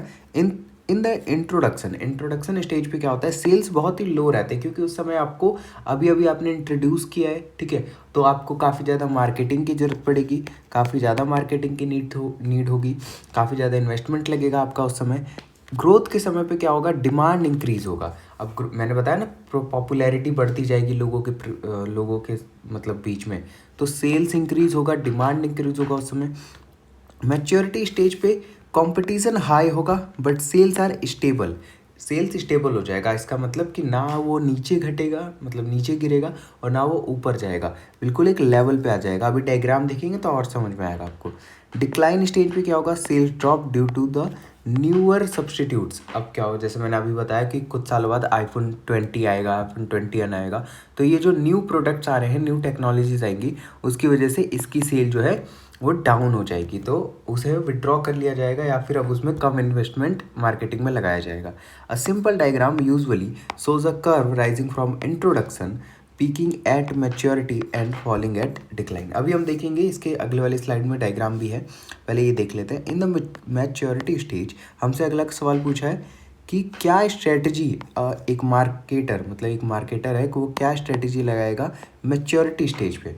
तो इसका आंसर है कि मैच्योरिटी स्टेज पे सेल्स बहुत हाई होते हैं, ठीक है, बट ग्रोथ स्लो होती है। ठीक है, सेल्स हाई है, सेल्स नीचे नहीं जा रही, बट ऐसा भी नहीं है कि ग्रोथ स्टेज की तरह बहुत ज़्यादा हाई है, एकदम स्टेबल है, ग्रोथ बिल्कुल स्लो है बिल्कुल हमारी। ठीक है, कंपटीशन बिकम्स इंटेंस, कंपटीशन बहुत बढ़ जाता है, एंड प्रॉफिट स्टार्ट डिक्लाइनिंग। अब मैच्योरिटी स्टेज के एंड पे ही प्रॉफिट जो है डिक्लाइन होना स्टार्ट हो जाता है। This is the most challenging stage for marketers. तो करना क्या होता है, strategies include product differentiation, adding new feature. अब आप ये कर सकते हो, उसी प्रोडक्ट में जो भी यूनिट अगर आप न्यू बनाते हो तो उसमें न्यू कुछ फीचर ऐड कर दो। जैसे आईफोन 17 के मैच्योरिटी स्टेज पे ऐसा आईफोन ने ऐसा कर दिया कि भाई अब उसमें से मतलब उसमें से एक स्टाइलस भी दिया जाएगा, मतलब जो पेन होता है वो भी दिया जाएगा वो लिखने के लिए, तो वहाँ पर एक प्रोडक्ट डिफ्रेंसिएशन आता है। ठीक है, प्राइस एडजस्टमेंट, ठीक है, उसको थोड़ा डिस्काउंट दे दिया गया, जैसे अभी आईफोन 16 पे किया था। देखो अभी आईफोन 16 पे तो दिवाली के समय पे काफ़ी ज़्यादा डिस्काउंट था, तो सबके पास आईफोन 16 दिख रहा है। प्रमोशंस हो सकते हैं, ब्रांड लॉयल्टी प्रोग्राम्स होते हैं, एक्सप्लोरिंग न्यू मार्केट किसी न्यू मार्केट में इंट्रोड्यूस करना, इम्प्रूविंग डिस्ट्रीब्यूशन, ठीक है। तो ये कुछ स्ट्रेटजीज है जो एक मार्केटर मैच्योरिटी स्टेज पे अप्लाई कर सकता है। देखो अब जितने भी आंसर्स हैं ना उनको थोड़ा फास्टली करेंगे क्योंकि वीडियो फिर बहुत ज़्यादा लंबी हो जाएगी, लंबी वीडियो बोरिंग होती है यार, मेरे को भी पता है, ठीक है। अब थोड़ा फास्ट करेंगे चीज़ों को। ना ये है प्रोडक्ट लाइफ साइकिल का डायग्राम, ठीक है, ध्यान से समझना इसको, ये डायग्राम ही बनाकर आ जाओगे यार तो 5 नंबर का खेल हो जाएगा। इंट्रोडक्शन स्टेज पे देखो अभी ये ऊपर उठ रहा है, अभी ये ऊपर उठ रहा है इंट्रोडक्शन स्टेज, मतलब कि अभी अभी एंटर हुआ है मार्केट में। ये ग्रोथ स्टेज है जहाँ पर क्या होगा, डिमांड इंक्रीज होगी, डिमांड इंक्रीज होती है। फिर ये मैच्योरिटी स्टेज है, देखो यहाँ पर मैच्योरिटी स्टेज आ गया। यहाँ पर क्या है, कंपटीशन हाई है बहुत ज़्यादा, सेल्स जो है वो इंक्रीज है बट ग्रोथ कम है, ठीक है। फिर आएगा डिक्लाइन स्टेज, अब ये मार्केट में डिक्लाइन होने लगा है। तो ये हमारा डायग्राम है प्रोडक्ट लाइफ साइकिल का। Middle man is a parasites, parasites का मतलब होता है जो खून चूसते हैं। This sucks the blood of manufacturers and the customer, मतलब जो मिडल मैन होते हैं, जो बीच के होते हैं ना, जो बिचौलिया होते हैं, वहाँ यहाँ कहा गया है कि वो पैरासाइट्स की तरह होते हैं, मतलब वो मैन्युफैक्चर का भी खून चूसते हैं और वो कस्टमर का भी खून चूसते हैं। अब देखो मैंने मान लो मैंने 10 रुपये में, मैं मैन्युफैक्चर हूँ, 10 रुपये में एक पेन बनाया, ठीक है। अब मुझे उसे मार्केट में बेचना है तो मैं अपनी तरफ से उसे 12 में बेच रहा हूँ, लेकिन जो मिडल मैन होगा वो अपना भी प्रॉफिट कमाएगा, ठीक है, अपना भी प्रॉफिट लेगा, तो वो मार्केट में जाकर इसे कितने में बेचेगा, 15 रुपये में, और फिर जो दुकानदार होगा उसे 16 में बेचेगा। तो कहने का मतलब ये है कि 12 रुपये का पेन मार्केट में जाके 16 रुपये में बिक रहा है। तो इसने क्या किया, मिडल मैन ने पूरा खेल खराब कर दिया। This statement reflects a negative view of middle man, ये स्टेटमेंट जो है एक नेगेटिव पॉइंट ऑफ व्यू दिखाता है मिडल मैन के प्रति। As they often increase product prices and reduce the profit of producers by charging a commission, ठीक है। वो अपना कमीशन चार्ज करते हैं तो जिससे क्या होता है कि कस्टमर्स को हाई प्राइस पे करना पड़ता है और जो प्रोड्यूसर्स हैं उन्हें प्रॉफिट कम मिलता है। Some critics argue that middle man exploit both ends, buying cheaply from manufacturers and selling at higher rates to customers, ठीक है। However, middlemen also provide important services. They help in storage, transportation, financing, reducing the gap between producers and customers. अब ऐसा नहीं है कि middleman जो है वो पूरी तरीके से ही मतलब हानिकारक है या फिर हार्मफुल है दोनों के लिए। ये काफ़ी ज़्यादा इम्पोर्टेंट सर्विसेज भी प्रोवाइड करते हैं। जैसे यार देखो कई सारी ऐसी जगह, कई सारी ऐसी लोकेलिटीज़ होंगी जहाँ पर आप नहीं जा सकते एज अ मैन्युफैक्चरर, आपको मिडलमैन के थ्रू ही वहाँ पर चीज़ें भेजनी पड़ेंगी, तो वहाँ पर काम आते हैं मिडलमैन हमारे। For example in FMCG product बता चुका हूँ मैं क्या होता है। Wholesalers and retailers ensure that the product like biscuit और soaps are available even in small villages, छोटे से छोटे गाँव में भी कैसे जाता है सामान, मिडलमैन के थ्रू जाता है। Without them manufacturers can not reach distant customers, ठीक है, उनके सिवा मैन्युफैक्चरर का काम भी नहीं चलेगा। बट इस स्टेटमेंट के सिवा मैन्युफैक्चरर को क्या कहा गया है, पैरासाइट्स, सॉरी, ठीक है। Therefore the statement is partially true, ठीक है, पूरी तरीके से नहीं बट आधा सच है और आधा गलत है, तो इसे पार्शली ट्रू कहा गया है। आप अपना पॉइंट ऑफ व्यू जाकर लिख कर आ सकते हो, बट याद रखना वैलिड होना चाहिए, रेलेवेंट होना चाहिए, कुछ भी लिख कर मत आ जाना, ठीक है। Explain the concept of promotion, promotion का कॉन्सेप्ट एक्सप्लेन करना है। वेरियस टूल्स क्या होते हैं प्रमोशन के। Promotion is the element of marketing that focuses on communicating with customers, ठीक है। प्रमोशन एक ऐसा एलिमेंट है मार्केटिंग का जो फोकस करता है कि हम कस्टमर से कम्युनिकेट कर सकें, मतलब कम्युनिकेट किस चीज़ को लेकर, प्रोडक्ट को लेकर। भाई मैन्युफैक्चरर क्या चाहेगा कि मेरे कस्टमर को मेरे प्रोडक्ट के रिगार्डिंग ज़्यादा से ज़्यादा अवेयरनेस हो, ज़्यादा से ज़्यादा चीज़ें पता चले, तो कैसे पता चलेंगी, वो प्रमोशन करेगा अपने प्रोडक्ट का। तो जो प्रमोशन है वो मार्केटिंग का एक ऐसा एलिमेंट होता है जिससे हम अपने कस्टमर से कम्युनिकेट कर सकते हैं अपने प्रोडक्ट के रिगार्डिंग, ठीक है। It is the process of informing, persuading and reminding potential buyers about a product और सर्विस, ठीक है। ये एक ऐसी प्रक्रिया होती है, ऐसा प्रोसेस होता है जिसमें हम इन्फॉर्म करते हैं अपने कस्टमर्स को, या फिर उन्हें ऐसा कह सकते हैं कि उनको वो बढ़ावा देते हैं कि वो आएँ और हमारे सामान को खरीदें, हमारे प्रोडक्ट को बाय करें, ठीक है। The main goal of promotion is not just to increase sales but also to create awareness, build brand image and encourage long term loyalty, ठीक है। अब ऐसा नहीं होता, हाँ देखो मतलब गोल तो है ही सेल्स इंक्रीज करने का, बट ऐसा नहीं होता कि सिर्फ और सिर्फ सेल्स ही इंक्रीज करना इसका गोल होता है, बल्कि एक अवेयरनेस क्रिएट करना भी होता है कि प्रोडक्ट के रिगार्डिंग अवेयरनेस क्रिएट हो, ठीक है, ब्रांड इमेज बने। हमारे टीवी पे या फिर हमारे यूट्यूब पे जो भी ऐड आते होंगे, जो भी यूट्यूब पे ऐड आते होंगे, उसकी ब्रांड, जिस भी ब्रांड का ऐड आता होगा भाई, एक ब्रांड इमेज हमारे दिमाग में छप जो मतलब क्रिएट हो जाता है। तो वही चीज़ है यहाँ पर। Promotion uses several tools collectively called the promotion mix, ठीक है। अब जो भी चीज़ें यहाँ पर प्रमोशन के लिए यूज़ की जाती हैं उनको एक साथ क्या कह दिया जाता है, प्रमोशन मिक्स, ठीक है। वैसे ही प्राइस के रिगार्डिंग कुछ भी चीज़ें होती हैं जो भी, उसे हम प्राइस मिक्स कह देते हैं, ठीक है। मार्केटिंग के रिगार्डिंग जो भी चीज़ें ऐसे होती हैं वो हमारे मार्केटिंग मिक्स होती है, वो भी चीज़ें समझेंगे, बट अभी मैंने आपको ईजी लैंग्वेज में बता दिया। Advertising, paid non personal communication through TV, radio, newspaper, billboards and online platforms, example Coca Cola TV ads, ठीक है। तो एडवर्टाइजिंग कर सकते हैं हम। Sales promotion, short term incentives like discount, coupons, free samples and contest to boost sale, ठीक है। Sales promotion कर सकते हैं, मतलब फ्लिपकार्ट पे, अमेजोन पे या फिर ऑफलाइन दुकानों पे डिस्काउंट देकर। पर्सनल सेलिंग, पर्सनल सेलिंग क्या होता है, फेस टू फेस जाकर हम जब सामान बेचते हैं उसे पर्सनल सेलिंग कहते हैं, ठीक है। जहाँ पर आप बढ़िया बढ़िया सेल्समैन को भेजते हो, वो कन्विंस करने में बहुत ज़्यादा मास्टर होते हैं, आपको पता भी नहीं चलेगा वो कब आया और कब अपना सामान बेचकर चला गया। Public relations, activities to create a positive image like press releases, events, sponsorship और CSR एक्टिविटीज़। मतलब यहाँ पर ब्रांड को क्या करना है, ब्रांड को ज़्यादा से ज़्यादा सोशल चीज़ों में इन्वॉल्व होना है, अपने आप का पॉजिटिव इमेज क्रिएट करना है पब्लिक के बीच में, ताकि वो भी ब्रांड के बारे में जाने, फिर प्रोडक्ट के बारे में जाने। तो ओवरऑल मेन गोल क्या है आपका, प्रमोशन, ठीक है। Digital direct marketing, sorry, personalised communication like emails, SMS, tele marketing aimed at individual customers. आपने देखा होगा कि कई बार आपके पास ईमेल्स आते हैं, प्रमोशनल ईमेल्स आते हैं। आप जब जाओगे अपने ईमेल में तो आप देखोगे, जीमेल में जब जाओगे तो प्रमोशंस के कुछ ईमेल आते हैं। वो क्या करते हैं कि एयरटेल जैसी कंपनी से या फिर कहीं ना कहीं से वहाँ से आपका डेटा खरीद लेते हैं, ईमेल्स आपका खरीद लेते हैं और आपको पर्सनलाइज्ड मैसेज भेजते हैं, मतलब कस्टमाइज्ड ईमेल भेजते हैं कि अरे भाई आओ और हमारा प्रोडक्ट खरीदो, बिल्कुल आपके पास ही भेजेंगे पर्सनली, ठीक है। समझ में आ गया क्या होता है promotion. What is logistic management? Explain the benefits and process of logistic management. Logistic management is a part of supply chain that deals with planning, implementing, and controlling the movement of goods, services, information from the point of origin. ठीक है।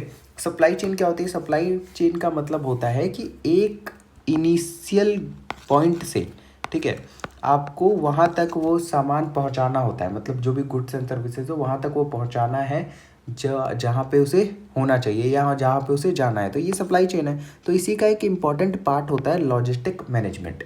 Management क्या होता है, अपने दिमाग में खुद सोचो भाई, किसी भी चीज़ को मैनेज करना, प्लानिंग करना, ठीक है, इम्प्लीमेंट करना, जो भी प्लान बनाया उसे इम्प्लीमेंट करना, फिर उसे कंट्रोल करना, यही तो है management.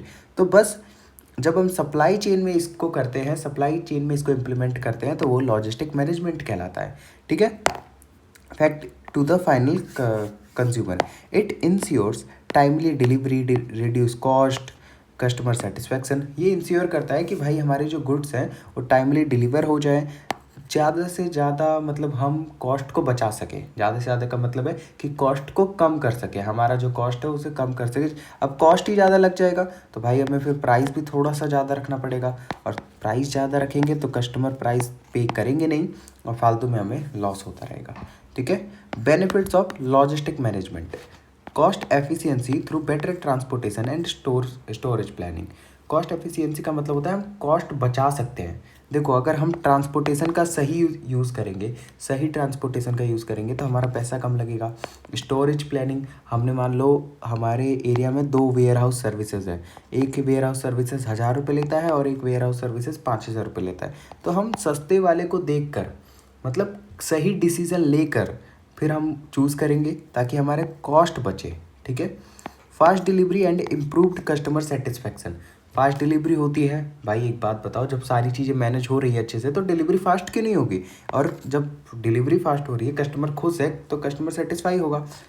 Effective inventory control to avoid shortages and over stock, मतलब देखो यहाँ पर सारी चीज़ें प्लान्ड है, ठीक है, स्टोरेज अच्छे से हो रहा है, इन्वेंट्री को कंट्रोल भी अच्छे से किया जा रहा है। तो शॉर्टेज का मतलब होता है कि मतलब कमी होना, ठीक है, कमी होना या ओवर स्टॉक या डिमांड से ज़्यादा, रिक्वायरमेंट से ज़्यादा मैन्युफैक्चर कर देना। तो इन सब चीज़ों से रिलेटेड जो प्रॉब्लम है उसको अवॉइड किया जा सकता है, किससे? लॉजिस्टिक मैनेजमेंट से। Better coordination in the supply chain में एक बेटर कोऑर्डिनेशन देखने को मिलता है लॉजिस्टिक मैनेजमेंट से। Competitive advantage as timely deliver improves reputation.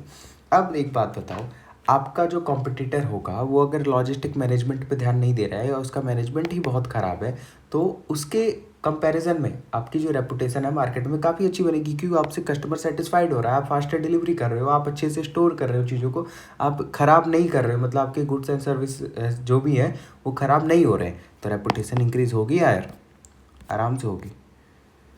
Process of logistic management, process क्या होता है? प्लानिंग सबसे पहले, डिसाइडिंग और रूट्स, इन्वेंट्री लेवल्स और रिसोर्सेज। सबसे पहले हम प्लानिंग करेंगे कि डिसाइडिंग मतलब कौन से रूट से भेजना है, कैसे भेजना है, कौन से मोड ऑफ ट्रांसपोर्टेशन से भेजना है, ये सारी चीज़ें प्लानिंग के अंदर आ जाती है। अब ये देखो, आप क्वेश्चन देख के मान लो घबरा गए एग्ज़ाम के अंदर कि लॉजिस्टिक मैनेजमेंट का प्रोसेस कैसा होता है, और उसमें भी अगर आपको प्लानिंग याद आ गया तो फिर आप सोचोगे प्लानिंग के अंदर क्या क्या चीज़ें थी। कुछ भी नहीं है यार, आपको देखो यहाँ पे कुछ भी अलग दिख रहा है, सीधी सीधी बात है, आप प्लानिंग को डिफाइन करके चले आना, ठीक है, बस थोड़ा सा उसमें ये लॉजिस्टिक मैनेजमेंट या ट्रांसपोर्टेशन घुसेड़ देना बस, ठीक है। अगर नहीं आएगा तो procurement, acquiring raw materials, equipment और गुड्स, ठीक है, जो भी रॉ मटेरियल्स लगे होंगे, जो भी इक्विपमेंट्स की ज़रूरत होगी हमें, अब उसे एक्वायर करना स्टार्ट करेंगे प्रोक्योरमेंट में। Transportation, choosing modes like air, road, rail और सी, ठीक है, अब किस चीज़ से भेजना है, किस मोड ऑफ ट्रांसपोर्टेशन से भेजना है हमें, ये ट्रांसपोर्टेशन के अंदर मतलब तय करेंगे। Warehousing, safe storage until goods are required, ठीक है। अब इसके बाद आता है वेयर हाउसिंग, अब हम गुड्स को एक ऐसी जगह पर रखेंगे, एक ऐसी जगह पर स्टोर करेंगे जब तक हमें गुड्स की ज़रूरत ना पड़े या जब तक वो गुड्स को डिलीवर करने का टाइम ना आ जाए, ठीक है, इसे हम वेयर हाउसिंग कहेंगे।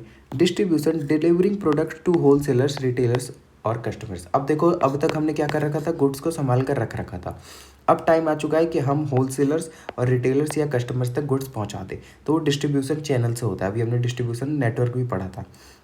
Monitoring and feedback, tracking performance and making improvements, ठीक है। अब इन सारे प्रोसेस पे आपको नज़र रखनी, मॉनिटर करना है और अपना फीडबैक शेयर करना है, ठीक है। आए समझ कि लॉजिस्टिक मैनेजमेंट क्या होता है? बेसिकली अगर मैं आपसे कहूँ तो सामान को अच्छी तरीके से मैनेज करते हुए सारी चीज़ों को अपने स्टार्टिंग पॉइंट से एंड पॉइंट तक पहुंचाना, जितने भी प्रोसेस हैं अंदर कुछ भी है उन सबको मैनेज करना लॉजिस्टिक मैनेजमेंट है। इजी लैंग्वेज में बता रहा हूँ मैं आपसे, ठीक है। Marketing and scope of marketing, ये देखो बेसिक वाला घुसेड़ दिया बीच में, यहाँ पे ये स्लाइड पहले होनी चाहिए थी बट कोई नहीं। Marketing is the process of identifying, anticipating and satisfying customer needs profitably, ठीक है भाई। देखो प्रॉफिटेबली लिखा है, इसका मतलब कि आपको भी प्रॉफिट होना चाहिए। सेटिस्फाइंग कस्टमर नीड्स यानी कस्टमर का नीड्स भी सेटिस्फाई होना चाहिए, ठीक है। तो इसके लिए क्या करना पड़ेगा, कौन सा प्रोसेस? सबसे पहले आइडेंटिफाई करो कि भाई कस्टमर की नीड क्या है, कस्टमर की वांट्स क्या है, कस्टमर चाहता क्या है। कस्टमर चाहता है पिज़्ज़ा और आप बना कर दे रहे हो उसे बर्गर, तो कस्टमर क्यों खरीदेगा आपका प्रोडक्ट? तो इसीलिए पहले हमें आइडेंटिफाई करना है कस्टमर की नीड को, एंटिसिपेट करना है कि भाई वो चाहते क्या हैं, किस प्रोडक्ट किस प्राइस रेंज में चाहते हैं, किस कलर में चाहते हैं, हर वो चीज़ जो कस्टमर चाहता है एज अ मैन्युफैक्चरर आपको ध्यान में रखकर उसकी नीड को पूरा करना है। It is a broader than just selling because of its focuses on building long term customer relationship। अब मार्केटिंग और सेलिंग में देखो क्या डिफरेंस होता है। सबको लगता है कि मतलब नॉर्मली भी बता रहा हूँ मैं आपको कि अगर आप डे टू डे लाइफ में भी मार्केटिंग किसी के आगे कहते हो तो उसे ये लगता है मार्केटिंग करता है यार, सेलिंग करता होगा, ठीक है। देखो मार्केटिंग का मतलब होता है कि मार्केटिंग वहीं से स्टार्ट हो जाती है जब प्रोडक्ट बनता भी नहीं है। मार्केटिंग आइडेंटिफाई करने से स्टार्ट होती है और फिर बेचने के बाद फीडबैक लेने से, ठीक है, या आप पोस्ट कस्टमर सर्विस देने तक मार्केटिंग चलती रहती है, ठीक है। तो ये सिर्फ सेलिंग का नाम नहीं है बल्कि एक long term customer relationship create करती है marketing. Marketing involves market research, product design, pricing, distribution, promotion after sale services. मैंने बताया ठीक है कि पहले मार्केट रिसर्च करेंगे कि क्या क्या नीड है उसकी, फिर प्रोडक्ट को डिज़ाइन करेंगे उस हिसाब से, फिर उसकी प्राइसिंग करेंगे ठीक है, फिर डिस्ट्रीब्यूशन उस हिसाब से, प्रमोशन और फिर आफ्टर सेल सर्विसेज। ठीक है, स्कोप क्या है मार्केटिंग का? Product planning and development, creating goods and services as per customer need या डिमांड जो भी कह सकते हैं। Pricing, setting prices based on cost, demand and competition. ठीक है। Promotion, communicating product benefits through advertisement, PR and sales promotion. सारी चीज़ें मैं आपको पहले भी बता चुका, प्रमोशन पढ़ चुके हैं यार, प्राइसिंग पढ़ चुके हैं ठीक है, डिस्ट्रीब्यूशन पढ़ चुके हैं, तो रह क्या गया? Market research, understanding customer preferences and market trends. ठीक है। Customer relationship management, CRM, building long term trust and loyalty. ठीक है, तो कहने का मतलब ये है मार्केटिंग आपका और उसका स्कोप जो भी है।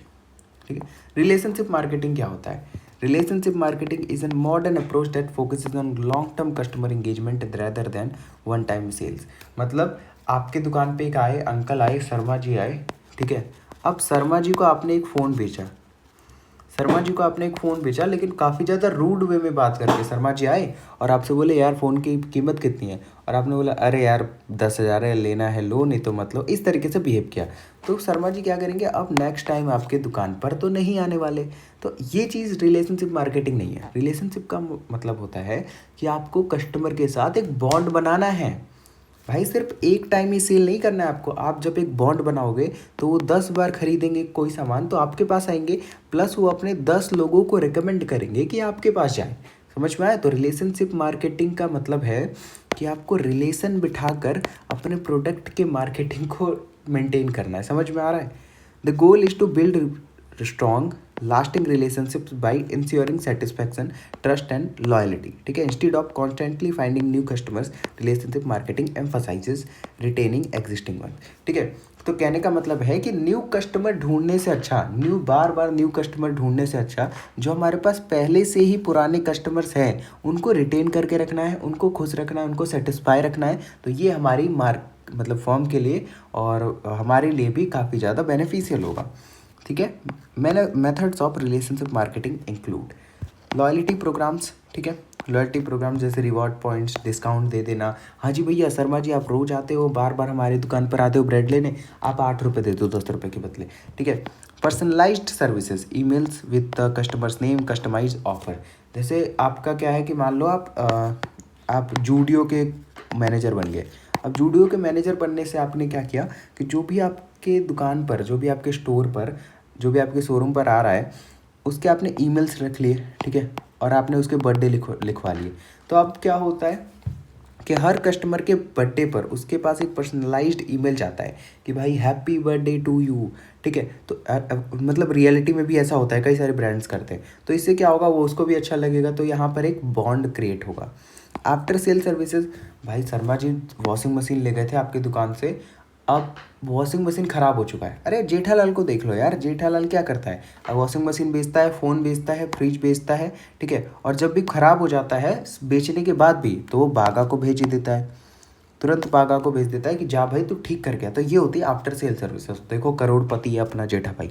ठीक है। कस्टमर फीडबैक सिस्टम, अब फीडबैक भी लेता है, तो कस्टमर क्या फीडबैक देते हैं जेठालाल के बारे में, ये आपसे ज़्यादा कौन बता सकता है, मतलब हम लोगों से ज़्यादा, अगर आप तारक मेहता देखते हो तो। एग्जाम्पल देख लेते हैं यहाँ पर। Amazon uses relationship marketing by suggesting product based on purchase history, providing easy return policies। मतलब Amazon क्या करता है रिलेशनशिप मार्केटिंग के लिए कि जो आपने पहले खरीद रखा है ना, जो भी प्रोडक्ट खरीद रखे हैं उन्हीं से रिलेटेड, उन्हीं के बेसिस पर आपको क्या करता है, प्रोडक्ट सजेस्ट करता है। ठीक है, जैसे आपने सो सॉरी, जैसे आपने शूज़ खरीदा था। ठीक है, अभी आपने कुछ दिन पहले शूज़ खरीदा। ठीक है, तो अब आपको सॉक्स सजेस्ट करेगा। ठीक है, अब आपको मतलब हैंड ग्लव सजेस्ट करेगा, अब आपको टी शर्ट सजेस्ट करेगा। तो उसके बेसिस पर ही आपको सजेस्ट करता है, तो अच्छा लगता है यार, तो लगता है कि हाँ हमारा ध्यान रख रही है website. The difference between selling and marketing, मैंने अभी आपको पिछले स्लाइड में बताया था कि सेलिंग में क्या डिफरेंस है और मार्केटिंग में। सेलिंग होता है भाई बेच के चल देना, उसको कोई मतलब नहीं, कस्टमर की नीड्स है, वांट्स है, जो भी है नहीं है। मार्केटिंग का मतलब होता है पहले से ही रिसर्च करना, मतलब मार्केट प्रोडक्ट बनाने से और डिज़ाइन करने के पहले से ही आपको आइडेंटिफाई करना है नीड्स और वांट्स। ठीक है, तो ये स्लाइड पढ़ लेना। कोई ज़्यादा बड़ी बात नहीं है। नीड्स और वांट्स में भी डिफरेंस बता दिया यार मैंने। कोई क्वेश्चंस यहाँ पर आता है नहीं आता है ये चीज़ नहीं है, ठीक है, उसको छोड़ो। बट मैं चाहता हूँ यार कि आपको बेसिक से क्लियर हो जाए कि क्वेश्चन कितना भी हार्ड है, पेपर कितना भी हार्ड है यार, आप बेसिक वाली चीज़ें भरकर चले आओ, ठीक है। बेसिक वाली चीज़ें इस एग्ज़ाम में इतना भरकर चले आओ यार कि A+ ग्रेड आने से कोई ना रोके, A+ ग्रेड आने से कोई भी ना रोके। अब मेरी गारंटी है, पूरी वीडियो जिसने देख रखी है ना, 100% गारंटी दे रहा हूँ कि वो कभी उसके बैक नहीं आ सकता। पूरी वीडियो जिसने देख रहे पूरा आ गया, अगर आपने पूरी वीडियो देखने के बाद भी आ गया तो आप, मैं चैनल बंद करने का मतलब वादा करता हूँ आपसे, प्रॉमिस करता हूँ कि अगर ऐसा हुआ तो, ठीक है। नीड्स क्या होता है? Basic human requirements necessary for survival such as food, water, shelter, clothing. Needs are natural and universal, they can not be created by marketers. मतलब नीड्स जो है वो पूरी तरीके से रिक्वायरमेंट्स है, मतलब आपकी ज़रूरत है, नेसेसिटी है आपकी, ठीक है, कि आपको वो चाहिए ही चाहिए। जैसे भाई जियो कह रहा हूँ, कोरोना के टाइम पे एक ऐसी फैमिली थी जिसके पास सिर्फ कीपैड फ़ोन थे, ठीक है, सिर्फ कीपैड फ़ोन थे, उनके पास कोई टच स्क्रीन वाला फ़ोन नहीं था। तो उस समय पर ऑनलाइन क्लासेस करने के लिए स्टूडेंट को, उस फैमिली के बच्चों को टच स्क्रीन फ़ोन चाहिए ही चाहिए था, ठीक है, चाहिए ही चाहिए था उनको। अब ये नहीं था कि मेरे को iPhone 17 चाहिए, iPhone 15 चाहिए, iPhone 16 चाहिए, ऐसा कुछ भी नहीं था, बट उनको नीड थी, ठीक है। तो ऐसा ही नहीं होता कि बस नीड खाना पानी और मकान की होती है, कभी कभार ऐसी चीज़ों को भी नीड हो जाती है। वांट्स क्या होते हैं? On the other hand are shaped by culture, personality, lifestyle, ठीक है। They are specific forms in which needs are expressed, ठीक है। For example, food is a need but choosing pizza और बर्गर इज़ अ वांट, ठीक है। खाना हमारा need है, खाना हमारी रिक्वायरमेंट है, ज़रूरत है, बट अब मैं छोले भटूरे ही खाऊंगा। छोले भटूरे भी कौन से खाऊंगा? हल्दीराम के छोले भटूरे खाऊंगा। तो हमारा खाना खाना ये हमारी नीड है, और हल्दीराम की छोले भटूरे खाना ये हमारी वांट है। समझ में आया? एक्सप्लेन टाइप ऑफ मार्केट्स, ठीक है, सॉरी, टाइप्स ऑफ मार्केट्स को एक्सप्लेन करना है। Consumer market, business market, government market. Individual buying products for personal use, ये हमारा कंज्यूमर मार्केट है। Business market, organisations buying product for production और रीसेल। ऑर्गेनाइजेशन क्या करती है? रॉ मटेरियल बाई करती है। जैसे किसी टेबल बनाने वाली कंपनी ने कहीं से जाकर लकड़ी बहुत ज़्यादा खरीदी है, तो वो हमारा बिजनेस मार्केट हो गया। Government market, government agencies buying goods for public services. अब देखो, जैसे हमारे मास्क जो कोरोना में डिस्ट्रीब्यूट हो रहे थे, तो गवर्नमेंट क्या कर रही है? मान लो गवर्नमेंट किसी प्राइवेट कंपनी से मास्क अपने पास मंगवा रही है, मास्क PPT किट मंगवा रही है, तो ये हमारा गवर्नमेंट मार्केट हो गया। ग्लोबल मार्केट, पूरी दुनिया में जो चल रहा है। सर्विस मार्केट, सर्विस प्रोवाइड करना। जैसे मान लो मैं अगर आपको सिर्फ वीडियो बना के दे रहा हूँ, आपके लिए वीडियो बना कर दे रहा हूँ, तो ये एक तरीके से की सर्विस है। यहाँ पर कोई गुड्स का आदान प्रदान नहीं हो रहा है, सर्विस है, तो ये सर्विस मार्केट कहलाता है, ठीक है। जैसे बैंकिंग हो गया, हेल्थ केयर हो गया, टूरिज्म हो गया, ये सर्विस है बस। Financial market, transaction in involving money, stocks and bonds. Financial market, अगर आप कॉमर्स है तो अच्छी तरीके से जानते होंगे, नहीं है तो मैं बता दूँ, जो भी शेयर्स वेयर्स का होता है ना, शेयर मार्केट, शेयर बाजार, स्टॉक मार्केट, ये होता है फाइनेंशियल मार्केट, ठीक है। मार्केटिंग मिक्स, कहा था ना कि मार्केटिंग मिक्स आएगा ही आएगा, आ गया। The marketing mix is a combination of elements used by companies to satisfy customer needs, achieve business goals. It is popularly known as 4 Ps, ठीक है, इसे हम 4 Ps भी कहते हैं। समझ में आया? तो ये एक कॉम्बिनेशन है एलिमेंट्स का, ठीक है, कुछ एलिमेंट्स का कॉम्बिनेशन है जो कि कंपनी के द्वारा यूज़ किया जाता है। क्यों यूज़ किया जाता है? कस्टमर की नीड्स को बेहतरीन तरीके से सेटिस्फाई करने के लिए, ठीक है। पहला है 4 Ps में प्रोडक्ट, जिसमें आता है गुड्स और सर्विसेज ऑफर्ड, ठीक है, किस किस तरीके की गुड्स और सर्विसेज आप ऑफर कर रहे हो, क्या वो हमारे कस्टमर की नीड्स और वांट्स को सेटिस्फाई कर रही है, फुलफिल कर रही है, ये आता है पहले में, ठीक है। Example, iPhone with advanced camera features, ठीक है, हमारे जेन जी को चाहिए कैमरा, बढ़िया कैमरा, तो आईफोन दे रहा है भाई बढ़िया camera. Price, the amount charge, strategies include penetration pricing, skimming pricing policy, psychological pricing, ठीक है, किस तरीके से आप प्राइसिंग कर रहे हो, मतलब प्राइस कैसे सेट कर रहे हो, कौन कौन से फैक्टर को आप कंसिडर कर रहे हो, कॉस्ट को, कंपटीशन को, ये सारी चीज़ें प्राइस में आती हैं। Place, distribution channels to make the product available, ठीक है। अब प्लेस में ये आता है कि आप कहाँ कहाँ अपने प्रोडक्ट को भेज रहे हो। डिस्ट्रीब्यूशन चैनल्स का आप किस तरीके से यूज़ कर रहे हो, कौन कौन से डिस्ट्रीब्यूशन चैनल का यूज़ कर रहे हो। प्रमोशन मैंने यार अभी बताया आपको, ठीक है, तो बस यही था। Explain the service triangle. अब खत्म ही होने वाली वीडियो, ज़्यादा थोड़ा सा बस पेशेंस रखो। The service triangle shows how our service organisation creates value through through three key relationships: internal marketing between the company and employees. The company trains, motivates, and supports uh, employees to deliver good service. External interactive between employees and customers. Service quality is experienced during actual customer employee interaction. और external होती है between company and customers. The company communicates through advertisements, promotions and branding. अब देखो होता क्या है, यह मैं आपको पूरी तरीके से बता रहा हूँ, समझा रहा हूँ ईजी लैंग्वेज में। ये जो भी लिखा है आप रीड कर लेना, बट सुन लो मेरी बात।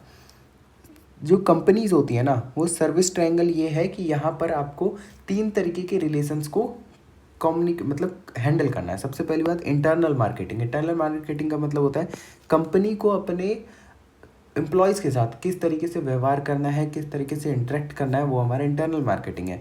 एक्सटर्नल मार्केटिंग, कंपनी अपने कस्टमर के साथ, याद रखना, कंपनी अपने कस्टमर के साथ किस तरीके से बिहेव कर रही है, किस तरीके से जुड़ी हुई है, ये हमारा एक्सटर्नल मार्केटिंग हो गया।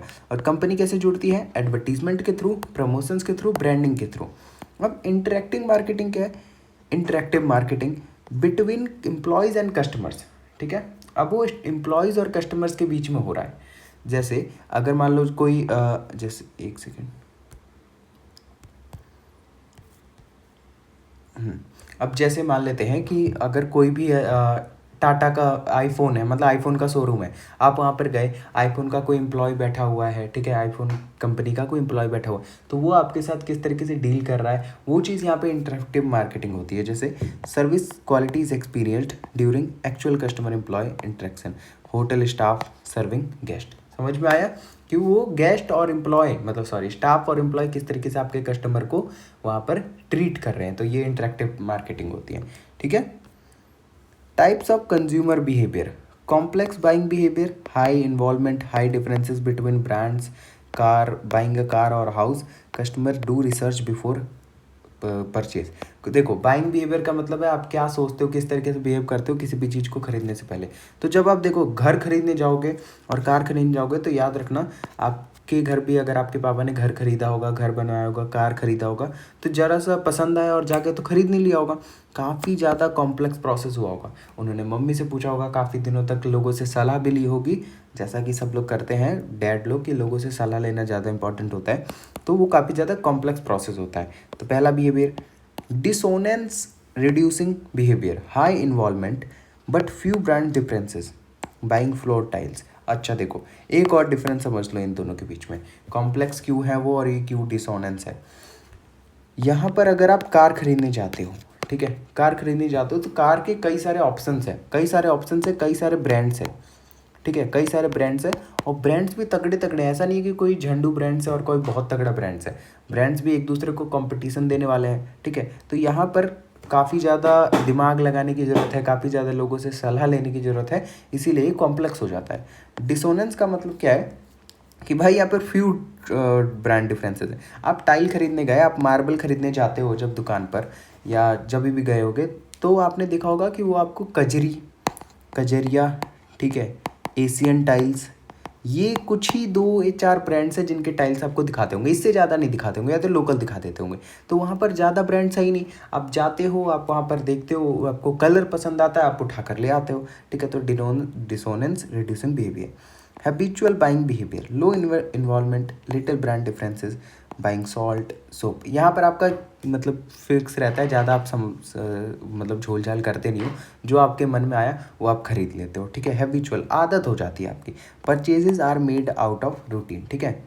Variety seeking behaviour, low involvement, many brand differences, snacks, cold drinks, customer. भाई दोस्तों के साथ मैं जा रहा हूँ, अब मेरे को वैरायटी चाहिए। पहले पिछली बार मैं आया था दोस्तों के साथ तो मैकडोनल्ड्स में खाया था, इस बार मैं KFC में खाऊंगा। तो ये होते हैं बाइंग बिहेवियर, चार तरीके के। प्रोडक्ट पोजिशनिंग एंड डिफरेंशिएशन, अब छोटे छोटे टर्म्स है। प्रोडक्ट पोजिशनिंग क्या होता है? It is about creating a distinct image of a product in the customers mind. For example, Volvo positions itself as the safest car, while BMW position itself as a luxurious performance car. Positioning uses slogans, advertising, product features to build this image. Positioning का मतलब होता है, ध्यान से सुनना, आप customer के दिमाग में अपनी क्या इमेज बना रहे हो, आप कस्टमर के दिमाग में अपनी क्या इमेज बना रहे हो, वो आता है यहाँ पर प्रोडक्ट पोजिशनिंग में। ठीक है, ये पहले समझ लिया। प्रोडक्ट डिफरेंशिएशन क्या होता है? It means creating uniqueness to stand out from competitors. ठीक है, this can be based on design, features, quality, price और सर्विस। एग्जाम्पल के लिए आप एप्पल का एग्जाम्पल ले लो, तो याद रखना, ध्यान से सुनो। अब मैं हुआ क्या कि आपने एक फ़ोन बनाया, ठीक है, आपने एक फ़ोन बनाया। अब वो फ़ोन दुनिया का सबसे महंगा फ़ोन तो नहीं कह सकते, दुनिया का सबसे मजबूत फ़ोन है। ठीक है, तो कस्टमर के माइंड में क्या गया कि भाई ये दुनिया का सबसे मजबूत फ़ोन है। ठीक है, दुनिया का सबसे मजबूत फ़ोन है, तो वो क्या हो गया? प्रोडक्ट पोजिशनिंग हो गई। ठीक है, प्रोडक्ट पोजिशनिंग हो गई। अब हुआ क्या कि इस फ़ोन में क्या है, इस फ़ोन में बॉम्ब का फीचर है। ठीक है, जैसे ही आप इसमें एक बटन दबाते हो और वो फट जाता है। ठीक है, तो आपने क्या किया है, ये फीचर, एक ऐसा यूनिक फीचर ऐड कर दिया अपने प्रोडक्ट में जो प्रोडक्ट को डिफ्रेंशिएट करता है, मतलब डिफरेंट बनाता है। भाई सीधी सीधी बात है ना, मतलब आप नाम सुन के ही पहचान सकते हो यार। पोजिशनिंग, क्या पोजीशन है आपकी, उनके माइंड में क्या पोजीशन है। ठीक है, क्या वैल्यू है आपकी।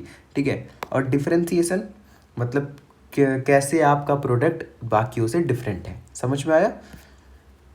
ब्रांडिंग और ग्रीन मार्केटिंग में क्या डिफरेंस है? It is the process of giving a product a unique identity through a name, logo, design, slogan.